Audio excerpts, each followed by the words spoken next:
اعوذ باللہ من الشیطان الرجیم بسم اللہ الرحمن الرحیم سورۃ الفرقان تبارک الذی نزل الفرقان علی عبدہ لیکون للعالمین نذیرا الذی لہ ملک السماوات والارض ولم یتخذ ولدا ولم یکن لہ شریک فی الملک وخلق کل شیء فقدرہ تقدیرا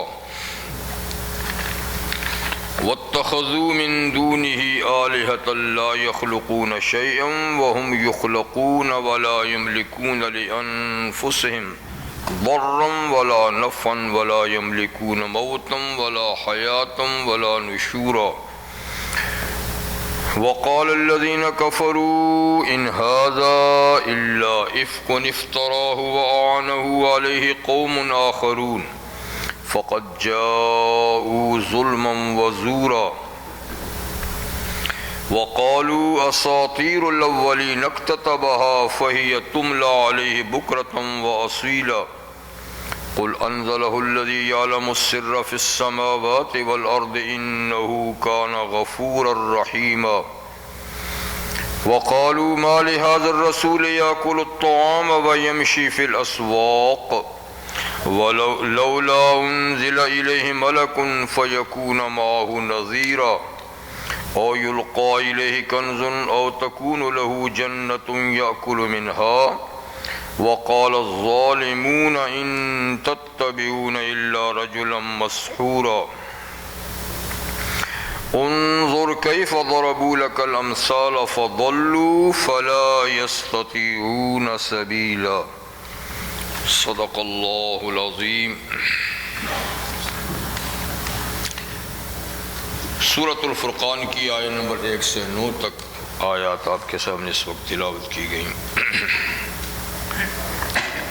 سورۃ الفرقان مکی ہے، یعنی ہجرت سے 2-3 سال پہلے نازل ہوئی، اور اس سے پہلے سورۃ النور مدنی تھی۔ تو یوں مکی اور مدنی ہونے کے لحاظ سے دونوں صورتوں میں کافی فاصلہ ہے، لیکن مضامین کے لحاظ سے کوئی زیادہ فاصلہ نہیں۔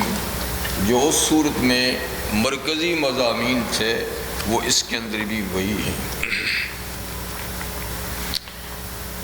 توحید، رسالت، معاد اور قرآن مجید کی حقانیت، یہ تو مرکزی موضوعات ہیں مکی صورتوں کے، سو یہ اس صورت میں بھی ہیں۔ اس کے علاوہ اخلاقیات اور معاند قوموں پر جو اللہ کا عذاب آیا ان کا بھی ذکر ہوگا، اور خاص بات اس صورت کی یہ ہے کہ اس کے بالکل آخری رکوع میں تقریباً 14 صفات مومن کی اللہ تعالیٰ نے بیان فرمائی، تو وہ خاص اہمیت کی بات ہے کہ ہمیں ان صفات کو پڑھ کر اپنے گریبان میں جھانک کر دیکھنا چاہیے کہ ان میں سے کتنی صفات ہمارے اندر ہیں۔ اگر سب ہیں تو الحمدللہ جی، اور اگر کوئی کمی بیشی ہے تو ان کو پورا کرنے کی کوشش کی جائے۔ بہرحال اس کا آغاز ہو رہا ہے قرآن حکیم اور نبی کریم صلی اللہ علیہ وسلم کی صداقت سے اور اللہ کی توحید سے آغاز ہو رہا ہے اس کا، اور جتنی آیات میں نے تلاوت کی ہیں ان میں یہ تینوں مضامین ہوں گے، اور زیادہ زور اس میں قرآن مجید کی حقانیت اور رحمت عالم صلی اللہ علیہ وسلم کی رسالت پر ہوگا۔ اس سلسلے میں مخالفین نے جو اعتراضات کیے اللہ تعالیٰ ان کا جواب عطا کریں گے۔ تو فرماتے ہیں کہ تبارک الذی نزل الفرقان، برکت دہندہ ہے، برکت دینے والی ہے وہ ذات جس نے تھوڑا تھوڑا کر کے نازل کیا قرآن۔ فرقان جو سورت کا نام ہے، بس اسی لفظ فرقان سے جو بھی پہلی آیت میں تلاوت ہوا، اور فرقان قرآن حکیم کے حقیقی ناموں میں سے ایک نام ہے۔ تو حقیقی نام قرآن کے کتنے ہیں؟ دو، ایک قرآن، ایک فرقان۔ لیکن اس کے علاوہ صفاتی نام بہت سارے ہیں جی۔ بعض اہل علم نے کوئی 80 سے بھی زیادہ نام گنائے ہیں صفاتی نام قرآن مجید کے، بعض نے 55 نام گنائے ہیں۔ بہرحال صفاتی نام بہت ہیں، لیکن ذاتی نام دو ہیں، قرآن جس کا معنی ہے پڑھی جانے والی کتاب، اور فرقان کا معنی ہے حق اور باطل میں، جائز اور ناجائز میں، حلال اور حرام میں فرق کرنے والی کتاب۔ تو یہ دونوں چیزیں قرآن حکیم میں ہیں۔ تو یہاں فرقان کے نام سے اس کو ذکر کیا۔ پھر نزلہ کہا۔ قرآن مجید کے نزول کے لیے دو صیغے استعمال ہوئے ہیں، انزلہ اور نزلہ۔ کہیں اللہ تعالیٰ نے فرمایا انزلہ انا انزلناہ فی لیلۃ القدر، اور کہیں جیسے نزلہ۔ تو نزلہ کا معنی ہوتا ہے تھوڑا تھوڑا نازل کرنا، انزلہ کا معنی ہوتا ہے پورے کا پورا نازل کرنا۔ تو چونکہ قرآن حکیم کے نزول کی دونوں صورتیں ہیں، اس لیے کہیں کہیں انزلہ کہا اور کہیں کہیں نزلہ کہا۔ انزال تو ہوا ہے قرآن مجید کا، یعنی پورے کا پورا قرآن نازل ہوا لیلۃ القدر میں، لوح محفوظ سے نقل کر کے۔ یہ آسمانی دنیا ہے، اس کے اوپر ایک مقام عزت یا بیت العزت، عزت کا گھر ایک جگہ ہے۔ تو لیلۃ القدر میں تو پورا قرآن لوح محفوظ سے نقل کر کے بیت العزت میں رکھ دیا گیا۔ یہ کام تو لیلۃ القدر میں ہوا، اور یہ انزال ہوا پورا قرآن۔ اور بیت العزت سے نبی کریم صلی اللہ علیہ وسلم کے پاس تنزیل ہوئی۔ تنزیل یعنی تھوڑا تھوڑا آیا، کبھی سورت، کبھی آیت، کبھی چند آیتیں۔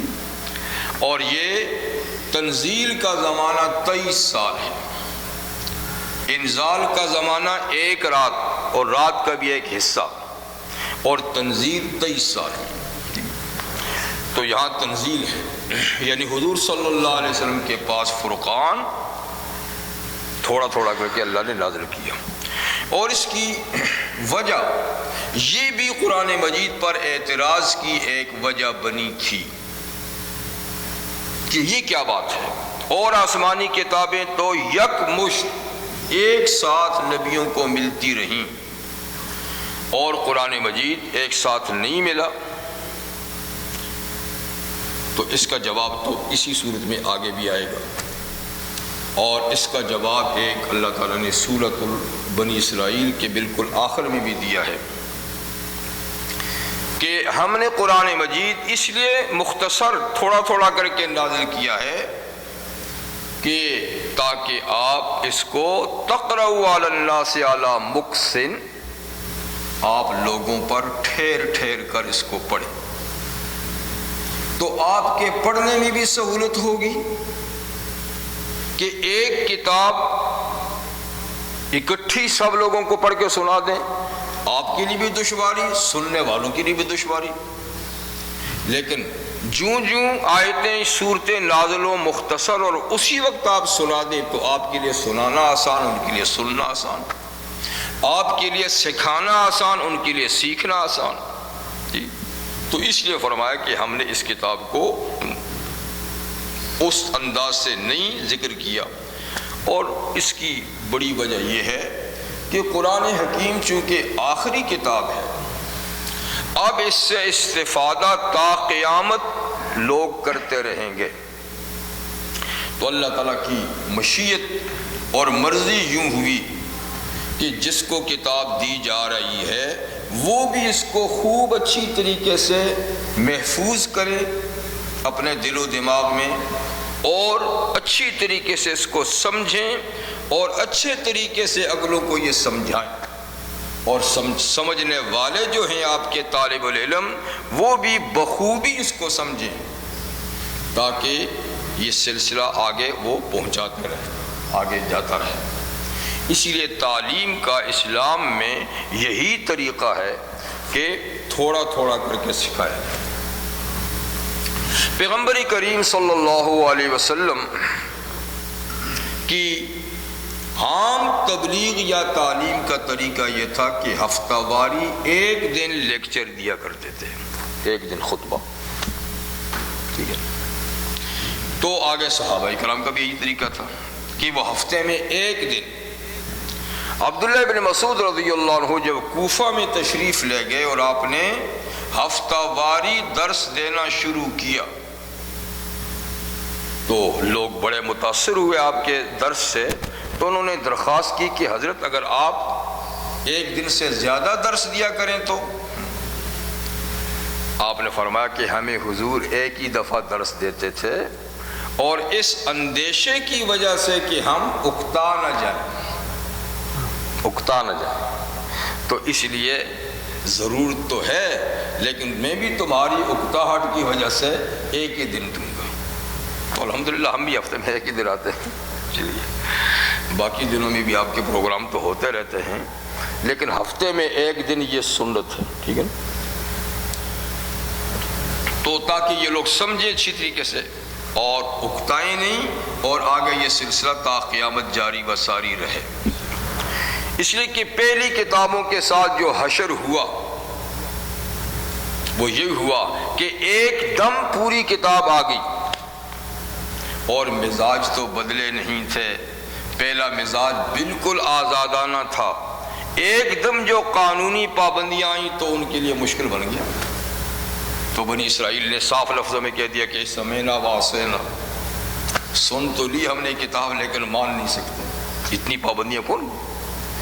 تو اللہ تعالیٰ نے قرآن حکیم اس انداز سے بھیجا کہ آہستہ آہستہ مزاج بھی آہستہ آہستہ بدلتے رہے، ایک دم سارے احکامات نہیں آ گئے تاکہ اس کے اوپر عمل کرنا آسان ہو جائے۔ خیر یہ تنزیل کا معنی تھا۔ تو برکت دہندہ، برکت کس کو کہتے ہیں؟ برکت کا معنی ہوتا ہے اضافہ، کسی چیز کا بڑھنا، لیکن محض بڑھنے اور زیادہ ہونے کو برکت نہیں کہتے، بلکہ جس بڑھنے میں تقدس شامل ہو اس کو برکت کہتے ہیں۔ یعنی کئی چیزیں بغیر تقدس کے بڑھتی ہیں تو آپ نہیں کہیں گے جیسے سود سے مال بڑھ گیا تو آپ کہیں گے برکت ہوگی کیا؟ اگر کوئی کہے کہ برکت ہوگی تو کافر ہو جائے گا۔ تو ناجائز ذریعے سے چوری سے مال بڑھ گیا، ڈاکے سے بڑھ گیا، فراڈ سے بڑھ گیا، جی تو اس بڑھنے کو برکت نہیں کہیں گے، اس میں تقدس نہیں، اس میں تو معصیت ہے۔ لیکن جس چیز کے بڑھنے میں تقدس ہو، پاکیزگی ہو، طہارت ہو تو اس کو کیا کہتے ہیں؟ برکت ہے۔ یعنی بظاہر چیز زیادہ نہ ہوئی، کم ہے، لیکن اس سے ضرورت پوری ہو گئی تو یہ مخفی برکت ہے، اس کو کیا کہتے ہیں؟ چھپی ہوئی برکت۔ اور کبھی کبھی معجزانہ طور پر تھوڑی سی چیز ظاہر میں بھی بڑھ جاتی ہے، جیسے رحمت عالم صلی اللہ علیہ وسلم دوران سفر پانی ختم ہو جاتا ہے تو آپ فرماتے ہیں کہ بھائی جتنا بھی پانی ہے، جتنا بھی ہے وہ میرے پاس لے آؤ، تو ڈھونڈ تلاش کر کے برتنوں میں سے ایک پیالہ پانی کا نکلتا ہے، وہ لائے جاتے ہیں حضور صلی اللہ علیہ وسلم کے پاس، آپ دست مبارک اس پانی میں یوں ڈبوتے ہیں تو انگلیوں سے فوارے، بیچ سے فوارہ نکلنا شروع ہو جاتا ہے پانی، اور آپ فرماتے ہیں کہ سارے لوگ پیو، وضو بھی کرو، اپنے جانوروں کو بھی بھر بھر کے پلاؤ، اور جو تمہارے پاس برتن ہیں پانی کے، مشکیزیں وغیرہ، ان کو بھی بھر دو۔ اتنی دیر آپ کا ہاتھ پیالے میں ہے، پانی اچھل رہا ہے، نکل رہا ہے، بھرا جا رہا ہے، تو جتنے بھی لوگ تھے سینکڑوں کی تعداد میں، پیا بھی، وضو بھی کیا، برتن بھی بھرے اور اونٹوں کو بھی پلایا۔ جب حضور نے ہاتھ اٹھایا تو پیالے میں جتنا پانی تھا اتنا ہی ہے۔ تو یہ دیکھیے، یہ حصی برکت ہے، اس کو کیا کہتے ہیں؟ حصی، یعنی محسوس ہو رہی ہے، ایک پانی اچھل رہا ہے، ابل رہا ہے، بڑھ رہا ہے، نظر آ رہی ہے، لیکن ہے یہ معجزانہ، کیونکہ واقعی کوئی چشمہ پانی کا نہیں ہے، یہ پیغمبر کا ہاتھ ہے اور اللہ تعالیٰ پانی میں برکت پیدا فرما۔ تو کبھی ہوتی ہے حصی، یعنی آنکھوں سے دیکھی ہوئی برکت کہ چیز بڑھ رہی ہے، اور کبھی بظاہر دیکھتے ہیں تو چیز اتنی ہے لیکن اس سے مقاصد حاصل ہو جاتے ہیں، ضرورت پوری ہو جاتی ہے، تو اس کو کہتے ہیں معنوی اور خفیہ برکت۔ کہتے ہیں جی میں تھوڑی سی تنخواہ ہے لیکن ماشاءاللہ برکت ہے، کیا مطلب؟ یعنی ضروریات پوری ہو جاتی ہیں۔ اور کبھی برکت نہیں ہوتی تو ڈھیروں ساری کمائی جو ہے نا یوں ہی اڑ جاتی ہے، یوں ہی اڑ جاتی ہے۔ بہرحال حصی یعنی ظاہری برکت ہو یا چھپی ہوئی برکت ہو، برکت دیتا کون ہے؟ تبارک الذی، برکت دہندہ وہ ذات ہے، نزل الفرقان، جس نے حق و باطل میں فرق کرنے والی کتاب نازل کی۔ کس پر کی؟ اعلیٰ عبدہ، اپنے بندہ خاص پر، اپنے بندہ کامل پر۔ تو بندہ ہونا یہ صفت ہے، نام نہیں، یہ صفت ہے، نام نہیں جی، کیونکہ بندگی صفت ہے، اور جو بھی بندگی کرے گا اس کو بندہ کہتے ہیں۔ تو اب یہاں سے کون بندہ مراد ہے؟ کیونکہ نام تو اللہ تعالیٰ نے نہیں ذکر کیا کہ اعلیٰ محمد، جبکہ ایک سورت کا نام ہے سورہ محمد، وہاں نزل علی محمد بھی ہے، نزل علی محمد صلی اللہ علیہ وآلہ وسلم جی، لیکن یہاں عبد ہی۔ تو جب خالی عبد کا لفظ آ جائے تو اس سے وہ ذات مراد ہوتی ہے جو اس صفت میں کمال درجے کو پہنچی ہوئی ہو، کہ اس سے آگے اور کوئی مرتبہ نہ ہو، یعنی جو عبدیت کاملہ کا مقام ہے، جو اس مقام تک پہنچ جائے اس کو پھر عبد کہتے ہیں، ٹھیک ہے نا؟ یعنی اور کوئی نہیں پہنچا، اگر اور بھی کوئی پہنچا تو پھر اس کے ساتھ نام لینے کی ضرورت ہوگی، اس لیے کہ عبد تو بہت سارے ہیں، اور یوں بھی تو عبد بہت سارے ہیں، لیکن جو کمال تک پہنچا ہے جہاں اور کوئی نہیں پہنچ سکا تو وہ ایک ہی ذات ہے، اور مخلوق کے لیے عبدیت سے بڑا کوئی اعزاز بھی نہیں ہے جی۔ اللہ کے لیے جیسے کہ الوہیت یعنی الہ ہونا اعزاز ہے، ٹھیک ہے نا، کہ کوئی اور الہ نہیں، تو اسی طریقے سے مخلوق کے لیے، بندوں کے لیے عبدیت سے بڑا کوئی اعزاز نہیں۔ اگر عبدیت سے بڑا اعزاز ہوتا تو یہاں اللہ اسی کا ذکر فرماتا، لیکن عبدیت یعنی بندگی، اور بندگی میں کمال درجے تک پہنچنا یہی سب سے بڑا اعزاز ہے، اور اس مقام تک جو پہنچے سب سے آگے بڑھے وہ رحمت عالم صلی اللہ علیہ وسلم ہیں۔ اس لیے قرآن مجید میں کئی جگہ آپ کو عبد کے لفظ سے ذکر کیا، سبحان الذی اسری بعبدہ، وہاں بھی دیکھیں، حالانکہ یہ سب سے زیادہ عزت کا مقام تھا، اگر اور کوئی عزت کا لفظ ہوتا تو اللہ اس کا ذکر فرماتے کہ معراج میں ان کو لے گیا، لیکن چونکہ عبدیت اور کامل عبدیت ہی سب سے بڑا اعزاز تھا، اس لیے اللہ تعالیٰ نے عبدیت کے لفظ سے ذکر کیا۔ یہاں بھی وہی، جس نے اپنے بندہ خاص پر فرقان نازل کیا جی۔ اب قرآن مجید کے نزول تو کتاب اور رسالت دونوں کا ذکر ہو گیا نا، اب وجہ نزول کہ قرآن کو اللہ تعالیٰ نے بندے خاص پہ نازل کیوں کیا؟ لِيَكُونَ لِلْعَالَمِينَ نَذِيرًا، تاکہ وہ عبد خاص محمد صلی اللہ علیہ وسلم سب جہانوں کو ڈرانے والے ہو۔ اس کتاب کے علم سے، اس کے ذریعے سے سب جہاں والوں کو ڈرانے والے ہوں، ٹھیک ہے نا؟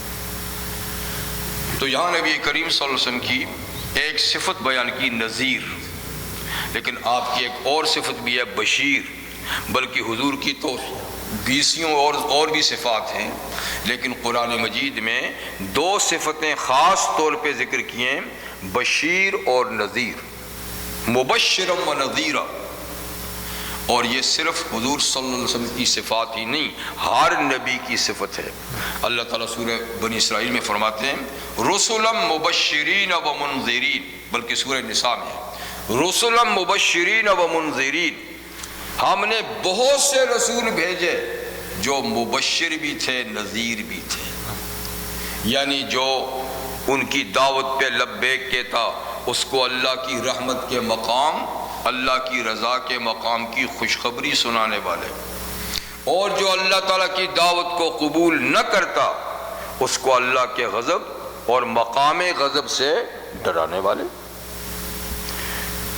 تو کہیں صفتیں تو دونوں ہیں، لیکن کہیں کہیں اللہ تعالیٰ صرف ڈرانے والی صفت کا ذکر کرتے ہیں، جیسے یہاں بشارت کا نہیں کیا، صرف ڈرانے کا کیا،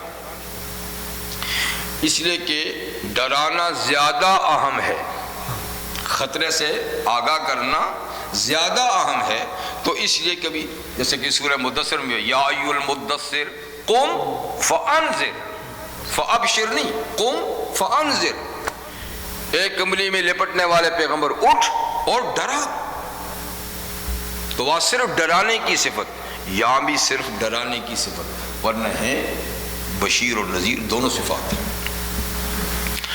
اور یہ آیہ کریمہ رحمت عالم صلی اللہ علیہ وسلم کی نبوت عامہ پر بھی دلالت کرتی ہے کہ آپ عمومی نبی ہیں، بین الاقوامی نبی ہیں، تا قیامت آپ کی نبوت جاری و ساری رہے گی، اور آپ کے بعد کسی قسم کی نبوت کی ضرورت اب نہیں رہی،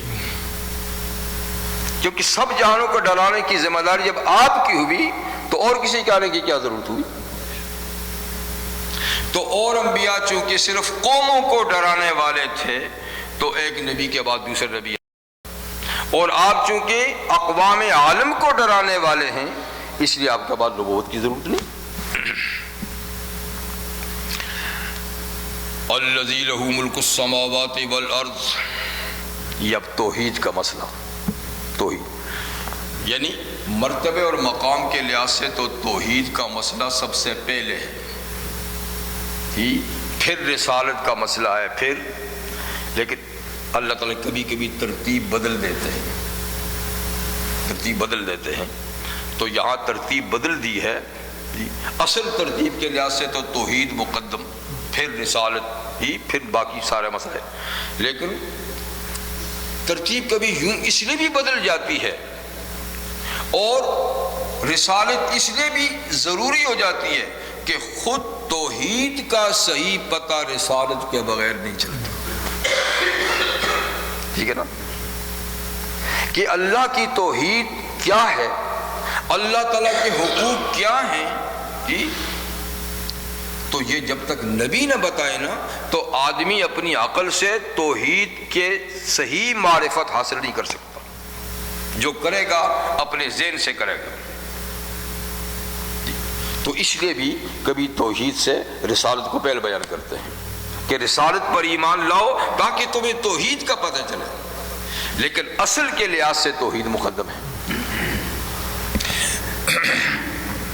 الذی لہ ملک السماوات والارض، وہ بابرکت ذات، وہ برکت دہندہ ذات کہ آسمانوں اور زمین کی حکومت اسی کی ہے، آسمانوں اور زمین کی حکومت اسی کی ہے۔ تو اسی نے نازل کیا فرقان اپنے بندے خاص پر، اور حق تعالی شانہ وہ ذات ہیں کہ لم یتخذ ولدن، اس نے اولاد نہیں بنائی، اولاد نہیں بنائی، اس کی کوئی اولاد نہیں۔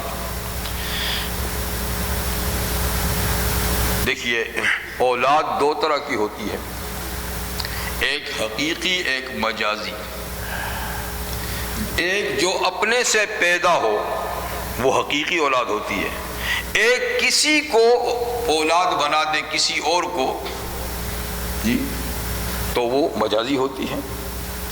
تو اللہ تعالیٰ نے اپنی ذات سے دونوں قسم کی اولاد کی نفی کی ہے، کیونکہ اللہ تعالیٰ کی طرف اولاد کی نسبت کرنے والے لوگ دو طرح تھے۔ کچھ کہتے تھے ولد اللہ، ولد اللہ، اللہ نے اولاد جنی ہے، اللہ نے اولاد جنی ہے، یعنی اس کی اولاد حقیقی ہے۔ کچھ کہتے تھے اتخذ اللہ ولدا، کہ نہیں اولاد جنتا تو نہیں لیکن اس نے اولاد بنا لی ہے، یعنی کسی کو اولاد والے حقوق دے دیے ہیں، اولاد والے اختیارات دے دیے ہیں۔ تو عیسائیوں کے بارے میں تقریباً یہی کہا ہے کہ اتخذ اللہ ولد، کہ وہ کہتے ہیں اللہ تعالیٰ نے عیسیٰ کو بیٹا بنا لیا ہے۔ بیٹا تو مریم کا ہے، بیٹا تو مریم کا ہے اور اللہ کے حکم سے پیدا ہوا ہے، اللہ نے جنا نہیں، لیکن اس کو اللہ تعالیٰ نے بیٹا بنا لیا ہے، یعنی بیٹوں والے اختیارات دے دیے ہیں کہ وہ کسی کو کسی کی حاجت پوری کر سکتا ہے، جو بھی چاہے کر سکتا ہے وغیرہ۔ تو اللہ تعالیٰ فرماتا ہے لم یتخذ ولدن، اللہ نے کسی کو اولاد نہیں بنایا۔ ولم یکن لہ شریک فی الملک، اور اللہ کا اس زمین و آسمان کی حکومت میں کوئی پارٹنر بھی نہیں، کوئی شریک بھی نہیں، وہ زمین و آسمان کی حکومت کا تنہا مالک ہے۔ وَخَلَقَ كُلَّ شَيْءٍ، اور اللہ تعالیٰ نے ہر چیز کو پیدا کیا ہے۔ اللہ کے سوا جتنی بھی کائنات ہے وہ مخلوق ہے اور تنہا وہی ایک خالق ہے۔ خلق کل شیء، جب ہر چیز کو اس نے پیدا کیا ہے وہ اس کی مخلوق ہے، تو تم ہی بتاؤ کہ اس کی برابری کا کون ہو سکتا ہے؟ جی اس لیے کہ اولاد تو باپ کی جنس ہوتی ہے، اولاد تو باپ کی جنس ہوتی ہے نا جی، اور اللہ کی جنس ہونا یہ تو ناممکنات اور محالات میں سے ہے۔ اگر اللہ کی جنس ہو تو پھر تو اللہ قدیم نہ ہوئے۔ تو اللہ تعالیٰ جوہر فرد ہیں، ان کی کوئی جنس نہیں ہے، اس لیے ان کی کوئی اولاد نہیں ہے۔ اور کسی کو بناتے کیوں نہیں ہے؟ اس لیے کہ بناتا وہ ہے کہ جس کو اپنے بڑھاپے میں ضرورت پڑتی ہے کہ یہ میرے بعد میں کام آئے گا، یا میرے مرنے کے بعد کام آئے گا، یا میرے بڑھاپے میں کام آئے گا، کمزوری کے وقت کام آئے گا، وہ باتیں تو ہیں نہیں ہیں۔ تو کسی کو وہ اولاد کیوں بنائے؟ یا تنہا وہ کام نہیں چلا سکتا تو اولاد یہ کام چلائے گی، وہ بات تو ہے نہیں ہے، تو کیوں اولاد بنائے؟ اور اسی طریقے سے حکومت میں کوئی شریک کار بھی نہیں، ہر چیز اللہ نے پیدا کی ہے، اور پیدا بھی کس شان سے؟ فَقَدَّرَهُ تَقْدِيرًا، ہر چیز کو اللہ تعالیٰ نے خوب اندازے کے ساتھ بنایا، خوب اندازے کے ساتھ، یعنی اس سے بہتر ہو نہ سکتی تھی۔ ہر چیز جس طرح اللہ نے بنائی ہے اس سے اچھی نہیں ہو سکتی تھی، اگر اس سے اچھی ہو سکتی ہوتی تو اللہ اس طرح بناتے۔ تو یہ مت سمجھو کہ اللہ تعالیٰ نے کائنات میں کوئی چیز ڈھنگ کی بنائی، کوئی بے ڈھنگی بنائی، نہیں نہیں نہیں، ہر چیز ڈھنگ کی بنائی۔ فَقَدَّرَهُ، ہر چیز کو خاص اندازے سے نپا تلا بنایا، اور تقدیرہ خوب اندازے سے، خوب اندازے سے، اس سے بہتر ہو نہیں سکتی تھی۔ یہی امام غزالی رحمہ اللہ اور دیگر اہل علم نے کہا ہے کہ اس کا مطلب کیا ہے کہ اس سے بہتر ہو ہی نہیں سکتی تھی۔ چاہے ایک ذرے کو لیں، آفتاب کو لیں، آسمان کو لیں، ہر چیز اللہ تعالیٰ نے خاص اندازے سے بنائی ہے اور بہتر طریقے سے۔ اسی سے تقدیر کا عقیدہ بھی ہے، تقدیر کہ اللہ تعالیٰ نے ہر چیز کو خاص اندازے میں بنایا ہے، یہ اسی کا معنی تقدیر ہے۔ کیسی ہونی چاہیے تھی، کیسی رہے گی، کیا چیزیں ہوں گی اس سے، کیا اس سے صادر ہوگا، کیا اس کا مقصد ہے، ہر چیز اللہ تعالیٰ نے اندازے سے بنائی ہے، ہر چیز کا اللہ تعالیٰ کے پاس علم ہے۔ یہ تو اللہ تعالیٰ کی شان ہے، اور اس شان کو اللہ تعالیٰ نے سورہ بنی اسرائیل کے آخری آیت میں بھی ذکر کیا ہے، وَقُلِ الْحَمْدُ لِلَّهِ الَّذِي لَمْ يَتَّخِذْ وَلَدًا وَلَمْ يَكُنْ لَهُ وَلِيٌّ مِّنَ الذُّلِّ وَلَمْ يَكُنْ شَرِيكٌ فِي الْمُلْكِ وَلَمْ يَكُنْ لَهُ وَلِيٌّ مِّنَ الذُّلِّ وَكَبِّرْهُ تَكْبِيرًا۔ آخری آیت، یہ تو اللہ کی شان ہے، باقی لوگوں نے کیا بنا رکھا ہے؟ تو وَاتَّخَذُوا مِن دُونِي آلِهَةً، لوگوں نے تو اللہ کے سوا خدا بنا رکھے ہیں۔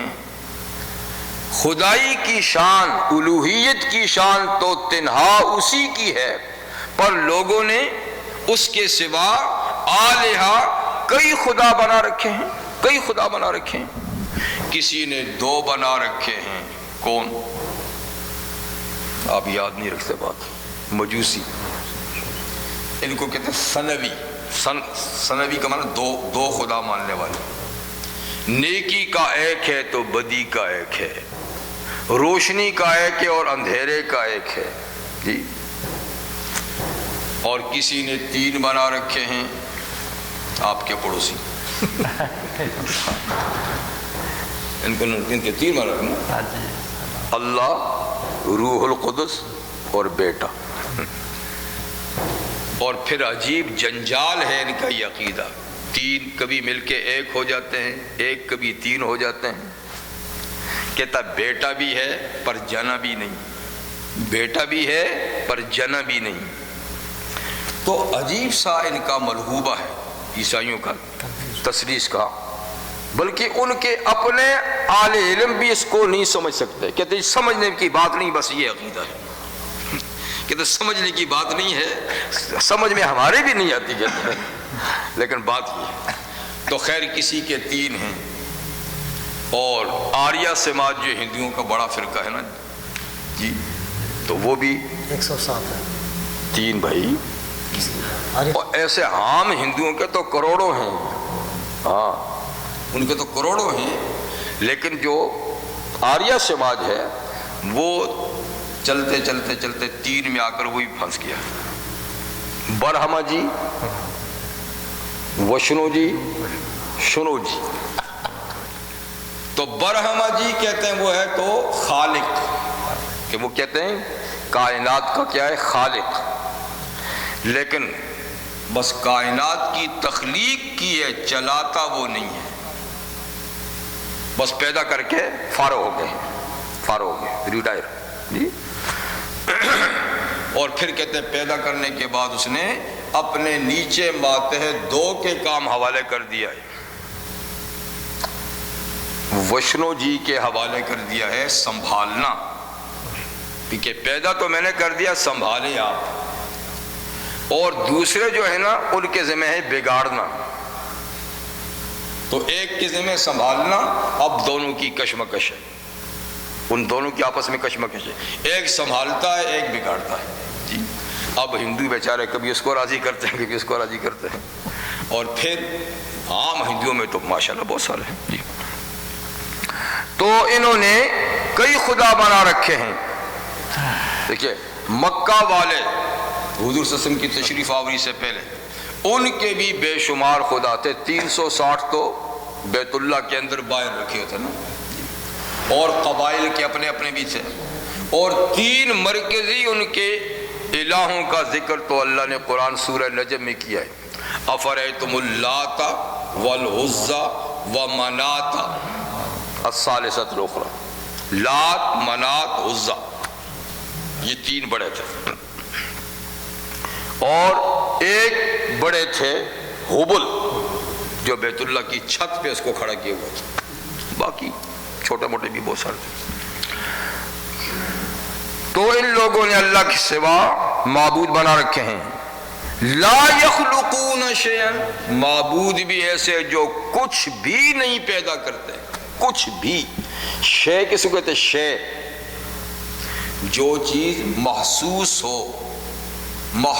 ہو، دکھائی دے، چاہے کتنی بھی دوربین سے کیوں نہ دکھائی دے، بس وجود اس کا ہو، اس کو شے کہتے ہیں۔ یعنی جو چیز وجود رکھتی ہے جی اس کو شے کہتے ہیں۔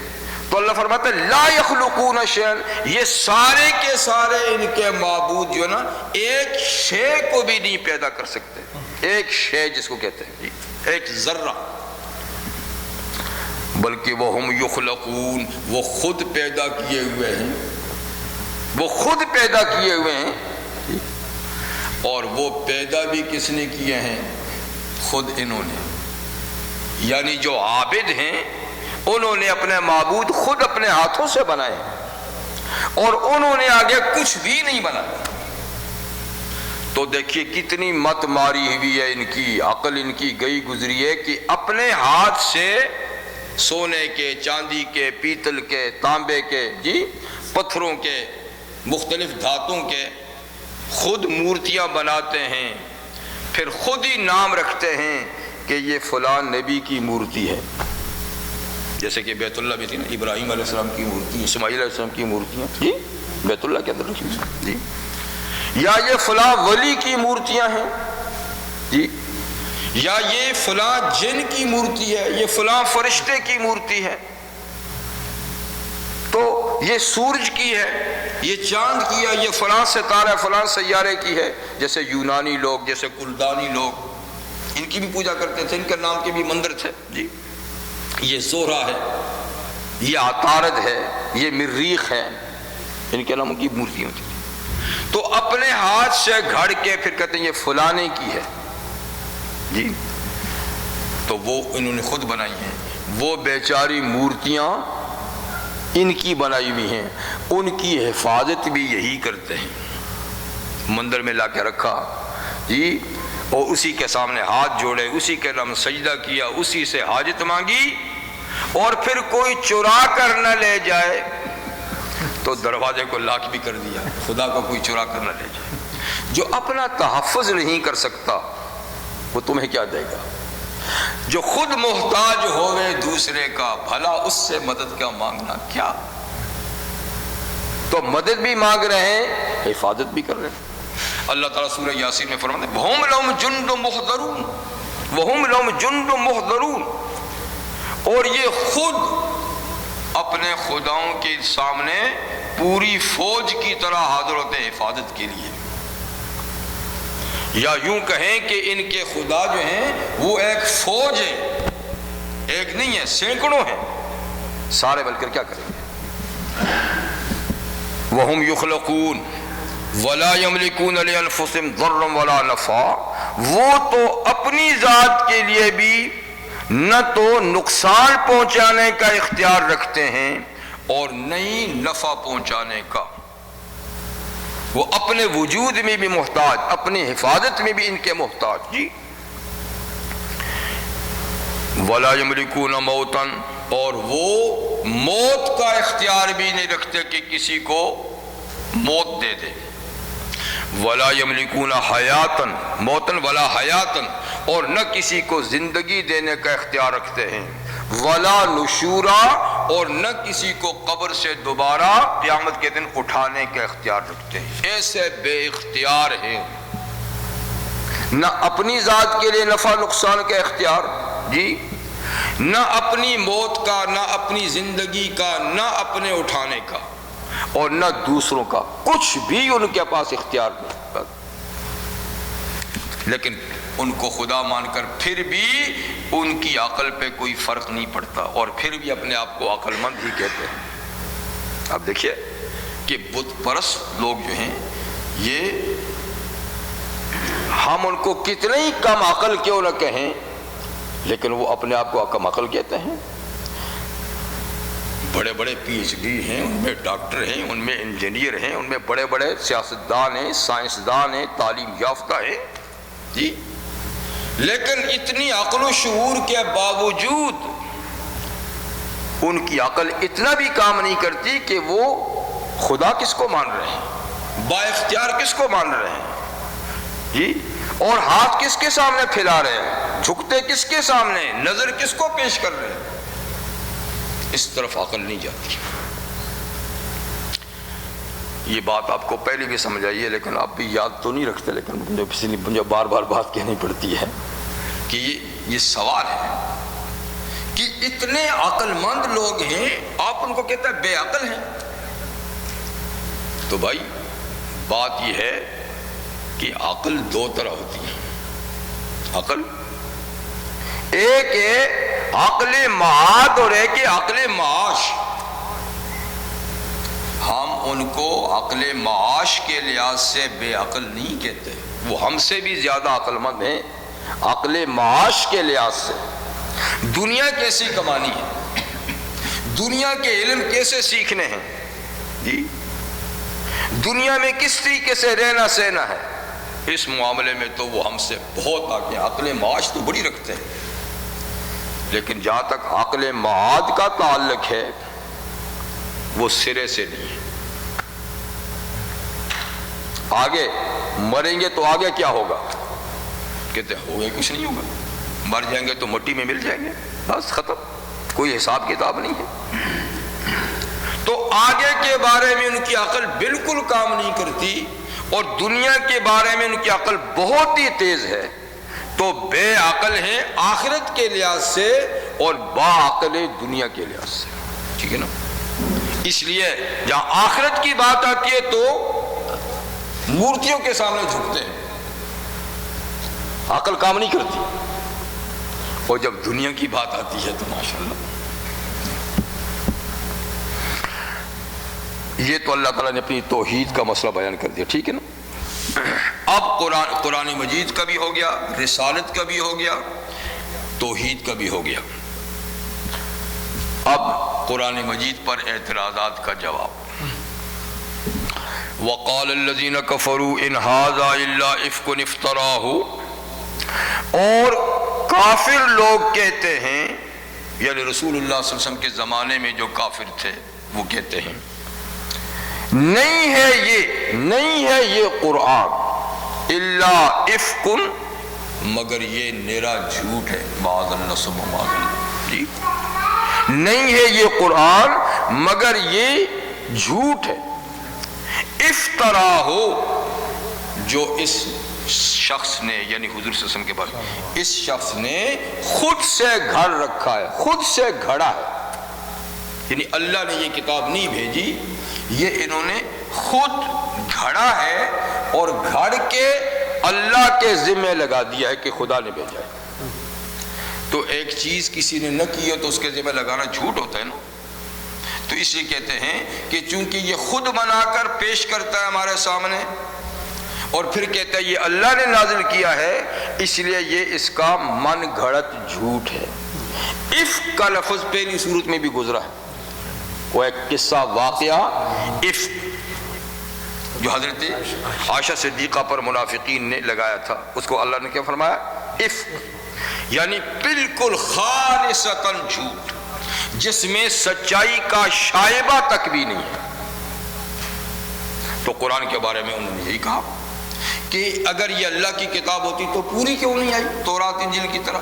یہ جو کچھ سورت یا کچھ آیتیں پڑھ کے ہمیں بتاتے ہیں تو یہ جا کے بنا کے آتے ہیں، پھر ہمیں سنا دیتے ہیں، کہتے ہیں اللہ نے بھیجی، اللہ بھیجتا تو ساری کتاب کیوں نہ بھیجتا؟ یہ ان کی دلیل۔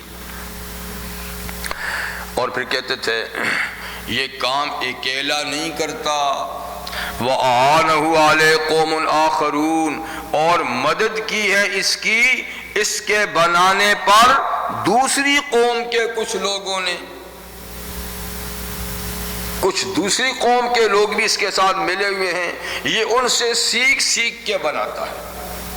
دوسری قوم کے لوگ کون ہیں؟ تو بعض کہتے تھے یہ یہود و نصارہ چونکہ اہل علم لوگ ہیں، ان کے پاس کتابوں کا علم ہے، تو یہ کچھ ان سے سیکھ کر بناتا ہے، ٹھیک ہے نا۔ اور کچھ کہتے تھے کہ مکہ میں کچھ غلام تھے، عراق کے یا دوسری علاقوں سے آئے تو غلامی کی زندگی گزارتے تھے، پر وہ حضور صلی اللہ علیہ وسلم سے بڑے متاثر تھے، یعنی آپ کی نبوت سے پہلے آپ کے اخلاق و عادات سے متاثر تھے، اور آپ کے پاس ان کا آنا جانا رہتا تھا۔ جبر ایک کا نام تھا، ایک کا نام تھا یسار، اور ایک کا نام تھا عداس۔ یہ تو طائف کے پاس مکہ والوں کے انگوروں کا باغ تھا، اس میں یہ مالی تھا بیچارہ عداس، اور تھے یہ لوگ عیسائی مذہب کے، لیکن تھے غلام۔ تو کچھ کہتے تھے یہ ان سے سیکھتا ہے، آن والے قوم الاخرین، یہ اس کے پاس آتے جاتے ہیں تو ان سے سیکھتا ہے۔ کچھ کہتے تھے اہل کتاب کے علماء سے سیکھتا ہے۔ اب وہ بات تو بالکل جھوٹ ہے، کیونکہ عیسائیوں کے یا یہودیوں کے علماء سے تو حضور کی ملاقات ہی نہیں ہوئی، کبھی آپ نے سفر نہیں کیا، اور ان کے علماء مکہ میں تو کوئی تھا ہی نہیں جی۔ لیکن یہ غلام تو آتے جاتے تھے، تو زیادہ کہتے تھے یہ۔ اس کا جواب سورہ نحل میں بھی ہو چکا ہے، پھر اللہ تعالیٰ دیتے ہیں یہاں پر۔ اللہ تعالیٰ نے وہاں پر فرمایا سورہ نحل میں کہ لسان الذی یلحدون الیہ اعجمی وہذا لسان عربی مبین، کہ جن لوگوں کی طرف یہ نسبت کرتے ہیں کہ ان سے سیکھ کر بتاتا ہے، ان کی تو زبان ہی عربی نہیں ہے، ان کی تو زبان ہی عربی نہیں ہے۔ وہ بیچارہ کوئی عراقی ہے، کوئی ایرانی ہے، کوئی کہاں کا ہے، ان کی تو یہ زبان ہی نہیں۔ اور یہ محمد صلی اللہ علیہ وسلم جو کتاب آپ کے سامنے پیش کرتے ہیں، یہ تو خالصتاً فصیح اور بلیغ عربی ہے، جس کا جواب تمہارے پاس بھی نہیں ہے۔ تو بھلا ایک غلام کے پاس کیا علم ہوگا جس سے یہ سیکھتے ہوں گے؟ غلام کی کیا اوقات ہے کہ اس سے یہ سیکھ کے اتنی زبردست کتاب تمہارے سامنے پیش کرتے ہوں گے؟ یعنی کوئی عقل کرو، الزام لگائیں تو کچھ سوچ کے لگاؤ کہ غلاموں سے سیکھ کر جن کی زبان یہ نہیں ہے تمہیں یہ کتاب سکھاتے ہیں۔ فقد جاؤ ظلم و زورا، فرمایا کہ یہ الزام نبی کریم صلی اللہ علیہ وسلم پہ لگانا تو یہ لوگ بڑی ہی بے انصافی اور بڑا ہی جھوٹ لائے ہیں حضور پر، بڑی ہی ظالمانہ بات کر دی انہوں نے، اور بہت بڑا انہوں نے جھوٹ حضور پہ لگا دیا کہ ان غلاموں سے سیکھ کر وہ قرآن تمہیں سناتے ہیں۔ کیسی بات؟ یعنی اعتراض کرو تو کچھ سوچ سمجھ کے کرو، الزام لگا تو کچھ سوچ سمجھ کے لگو۔ اچھا، کچھ تو یہ کہتے تھے، کچھ یہ کہتے تھے وَقَالُوا أَسَاطِيرُ الْأَوَّلِينَ، اور ان لوگوں نے یہ بات بھی کہی کہ یہ قرآن پہلے لوگوں کی کہانیاں ہیں، افسانے ہیں، یہ افسانے ہیں کہ کبھی نوح کی قوم کا ذکر کرتے ہیں، کبھی عاد سمود کا کرتے ہیں، کبھی دوسری قوموں کا ذکر کرتے ہیں، تو بس یہ تو پچھلی کہانیاں دہراتے ہیں، پچھلی ہسٹری دہراتے ہیں، تو پہلے لوگوں کی یہ کہانیاں ہیں۔ تو کہتے تھے کہ ہم بھی کہانیاں سنا سکتے ہیں، یہ عاد سمود کی کہانیاں سناتے ہیں، اور ہم ایران کے سلاطین اور بادشاہوں کی کہانیاں تمہیں سنائیں گے۔ لوگوں ان کی کیا سنتے ہو، ہمارے پاس اگر سنو۔ تو نضر بن حارث ایک آپ کے مخالفین میں سے، چوٹی کے مخالفین میں سے تھا، اور یہ زیادہ تر سفر بھی کرتا تھا اور بادشاہوں کے درباروں تک رسائی اس کی تھی۔ تو یہ ایران سے کچھ گانے بجانے والی لونڈیاں خرید کر لایا، اس وقت باندیاں خریدی جاتی تھی نا، اور کچھ وہاں سے ان کی کتابیں بھی، قصے کہانی کی، رستم کی، اسفندیار کی، بہمند کی، فلاں فلاں، تو وہ مکہ میں آ کر کہتا تھا کہ محمد تمہیں عاد سمود کی کہانیاں سناتے ہیں، آؤ تمہیں رستم اور اسفندیار کی کہانیاں سناؤ جو اس سے زیادہ دلچسپ ہے۔ اور پھر وہ قرآن مجید کی تلاوت کے مقابلے میں ان لڑکیوں کو سرے عام نچواتا اور کہتا تھا گانے گاؤ، تاکہ قرآن مجید کی تلاوت کی آواز لوگوں میں کے دلوں میں اثر نہ کرے، وہ گانے کی طرف متوجہ ہو جائے۔ تو کہتے ہیں کہ یہ پہلے لوگوں کی کہانیاں ہیں، اکتتبہا جو اس نے لکھ رکھی ہیں، فَهِيَ تُمْلَىٰ عَلَيْهِ وہی اس پہ پڑھی جاتی ہیں، جی بکرتم وسیلہ، صبح و شام اس پر وہ پہلے لکھی ہیں، پھر صبح و شام اس کے اوپر پڑھی جاتی ہیں، پھر یہ اس کو عربی میں ٹرانسلیشن کر کے ہمیں سنا دیتا ہے۔ معاذ اللہ سبحانہ اللہ۔ خیر، اللہ تعالیٰ فرماتے ہیں یہ تو الزام ہے، ایسا الزام ہے کہ جسے کوئی باشعور آدمی تسلیم نہیں کر سکتا، کیونکہ قرآن حکیم تو بار بار ان کو چیلنج دے چکا ہے کہ میں کسی انسان کا کلام ہوں تو تم میری طرح لاؤ۔ 3 چیلنج اللہ تعالیٰ نے 4 جگہ میں دیے ہیں، 3 چیلنج 4 جگہ میں۔ پہلا سورہ بنی اسرائیل میں کہ تمہیں شک ہے کہ یہ محمد صلی اللہ علیہ وسلم خود بناتے ہیں، جی تو سارے انسان اور سارے جن اگر یہ متفقہ ہو کر قرآن جیسی کتاب بنانا چاہیں تو ہمارا فرماتے چیلنج ہے کہ وہ قرآن جیسی کتاب نہیں بنا سکتے۔ سارے جن سارے انسان مل کر اس بات پر اتفاق کریں کہ ہم نے قرآن جیسی کتاب بنانی ہے تو اللہ فرمایا کہ بالکل نہیں بنا سکتے، یہ چیلنج ہے، بنا کے دکھاؤ۔ پھر دوسرا سورہ ہود میں کہ پورا قرآن تو دور کی بات ہے، جی تم 10 صورتیں ہی اس جیسی بنا کر پیش کر دو، 10 صورتیں ہی اس جیسی علم تری کیف سے والناس تک، تو بھی مانے۔ کسی کو ہمت نہ ہوئی کہ وہ بھی قبول کرے۔ پھر سورہ یونس میں اور سورۃ البقرہ میں ایک سورت کا چیلنج ہے کہ چلو 10 نہ صحیح، ایک ہی تو لا کر دکھاؤ، لیکن وہ بھی کسی نے قبول نہ کیا۔ فرمایا ایک سورت تم سارے مل کر فصیح بلیغ لوگ نہیں لا سکتے ہو تو پھر ذرا الزام لگانے میں سوچو، تم بھی تو انسان ہو، تم بھی تو مکہ کے باشندے ہو، تم بھی تو قریش کے خاندان سے ہو، تم بھی فصیح بلیغ ہو، تو وہ اگر تمہارے کہنے کے مطابق اتنی بڑی کتاب بنا سکتے تو تم ایک سورت نہیں بنا سکتے۔ لیکن انہوں نے خون کے دریا تو عبور کیے اور ظلم کا بازار تو گرم کیا، کٹے، خود بھی اوروں کو بھی کٹوایا، لیکن چیلنج قبول نہیں کیا، دیکھیں کر سکتے نہیں تھے نا کیا۔ اس لیے فرمایا قل انزلہ الذی یعلم السر فی السماوات والارض، آپ کہہ دیجئے کہ اس قرآن کو اس ذات نے نازل کیا ہے، یا انزلہ، اچھا پورا اس ذات نے نازل کیا ہے جو آسمانوں کے اندر بھی چھپی ہوئی چیزوں کو جانتا ہے اور زمین کی چھپی ہوئی چیزوں کو بھی جانتا ہے، اس کے لیے چھپی ہوئی چیز ہے ہی کچھ نہیں۔ یعنی تمہارے پاس یا مخلوق کے پاس زمین و آسمان کی جتنی چھپی ہوئی چیزیں ہیں نا، اللہ کے لیے وہ بھی چھپی ہوئی نہیں، جو سب کچھ جانتا ہے۔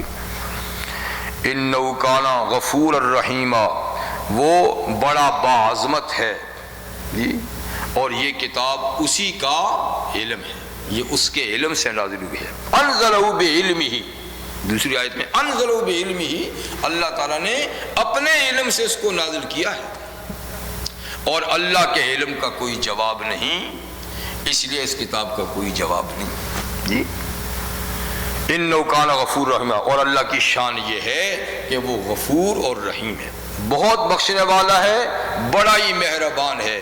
جبھی تو تم دندناتے پھرتے ہو اور کچھ کہتا نہیں،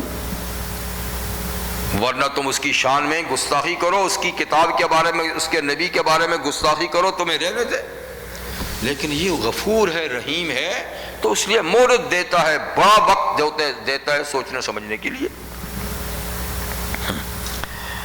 یہ تو قرآن حکیم کے بارے میں۔